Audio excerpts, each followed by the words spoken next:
Continuing our Bible study, Genesis chapters 15 through 17.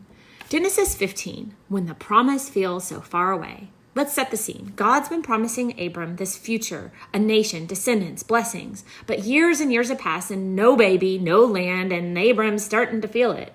God comes to him in a vision and says, "Do not be afraid. I am your shield, your very great reward." God promises that a lot to us in the Bible. He says, don't be afraid, and he'll be our shield and our reward. We need to believe it when he promises it a lot. But Abram doesn't fake it. He's honest about it. He says, "Sovereign Lord, what can you give me since I remain childless?"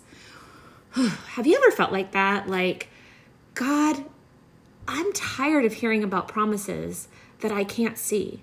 That's where Abram is. And God doesn't get mad about it. He meets with him in tenderness. And God says, "Come on outside. Look up at the sky and count the stars if you can. So shall your offspring be, as many as the stars." And somehow that's enough for Abram. Not because he sees the baby, but because he sees God. He chooses to believe, and his faith is counted as righteousness. Then God makes a covenant with Abram. He has him cut animals in half, which kind of seems weird and gross to us, but back then they sealed promises that way, and they would both walk through the animals. Here's the kicker. Only God walked through. So what God's saying to Abram then is this promise is on God, that he's going to perform it and he's going to fulfill it. So the takeaway here is you don't have to earn God's promise. You just have to believe in the one who gave it. Even when you're in the dark, even when you're waiting, he's working. And when God says, "Look up," it's because he wants to remind you that your story is written in the stars and not in your circumstances. Now we move on to Genesis chapter 16. And this is when Sarai tries to kind of help God out. And I think we've all done that before, right? So here comes the detour. Sarai's getting anxious. She's still childless, and the weight is wearing her down. So she comes up with a plan. She says, "Hey, Abram, maybe you should sleep with my servant Hagar so we can get a child that way." And Abram's like, "All right, I'll do that." Right? Who wouldn't? And the next thing you know, Hagar is pregnant and throwing shade at Sarai. And Sarai is mad, and Hagar's prideful, and it's a whole love triangle. So Hagar runs away. She's pregnant, she's alone, and she feels unseen. But God sees her, and an angel finds her in the desert and says, "You are now pregnant, and you will give birth to a son." Kind of a foreshadowing of Jesus if we think about it. "The Lord has heard of your misery." And Hagar gives God a name here. She calls him El Roi, the God who sees me. She's the very first person in the Bible to give God a name. A servant, a woman, a runaway gives God his first name.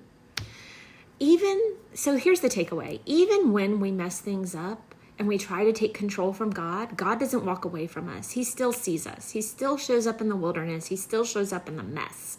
And when people overlook you, use you, or toss you aside, El Roi sees every tear and names every child.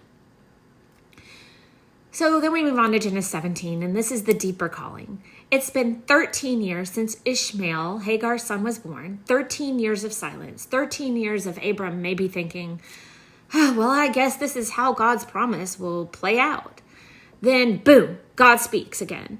"I am God Almighty. Walk before me faithfully and be blameless." Such a hard thing, right? God's saying, let's go deeper. I'm still with you. But this next part requires absolute surrender, and that's so hard. Then come the name changes. Abram, exalted father, becomes Abraham, father of many. Sarai becomes Sarah, princess. And God reaffirms the promise. Sarah will have a son, not Hagar, not plan B, but God's way. Then comes the sign of the covenant, circumcision. Every male had to be marked, cut in a place that represented legacy, reproduction, and identity. It was painful, intimate, and permanent. But it meant something. It meant you belong to me. You belong to God. Abraham at this point is 99 years old. It's been decades. But now the promise is about to be fulfilled. And God is making it clear. It will only be by his spirit, not by Abraham's strategy. So the takeaway here is sometimes before the promise shows up, God changes your name. He changes you. He changes your identity. He calls you higher, deeper. And yes, sometimes it hurts. I've experienced that. Have you? But the cutting away, it's not punishment. It's preparation. You don't need to cling to the counterfeit anymore. The real promise is coming. And when God puts his name on your life, it changes everything. So here's the truth.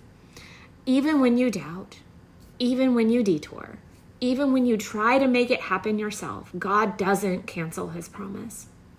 He's patient, he's personal, and he's still Elroy, the God who sees you. If he gives you a word, a promise, he'll finish what he started. But he's not just after your breakthrough, he's after your heart. Let him change your name, let him renew your faith, and let him write your legacy. If this spoke to you, don't keep it to yourself. Like the video, subscribe for more faith-filled truth, and share this with someone who's stuck in the waiting room but needs a good reminder that God still sees them. I'll see y'all next time. Talk to you soon.